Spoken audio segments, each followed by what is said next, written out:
বিএনপির ভারপ্রাপ্ত চেয়ারম্যান তারেক রহমান বলেছেন, ফেব্রুয়ারির জাতীয় নির্বাচনকে সামনে রেখে অন্যতম দায়িত্ব হল দেশের প্রতিটি ভোটারের আস্থা নিশ্চিত করা।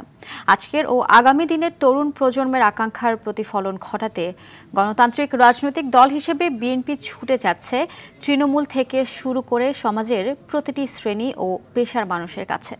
গ্রাম থেকে কেন্দ্র পর্যন্ত দলের সাংগঠনিক কাঠামোকে মজবুত করছে। বৃহস্পতিবার নিজের ভেরিফাইড ফেসবুক পোস্টে তিনি কথা লিখেন। তারেক রহমান লিখেন, ইতোমধ্যে নানা অভিযোগের প্রেক্ষিতে ৭,০০০-এরও বেশি দলীয় সদস্যের বিরুদ্ধে সাংগঠনিক ব্যবস্থা নেওয়া হয়েছে। দুর্নীতি, চাঁদাবাজি ও অসদাচরণের দায়ে কেউ পদচ্যুত হয়েছেন, আবার অনেকেই বহিষ্কৃত হয়েছেন।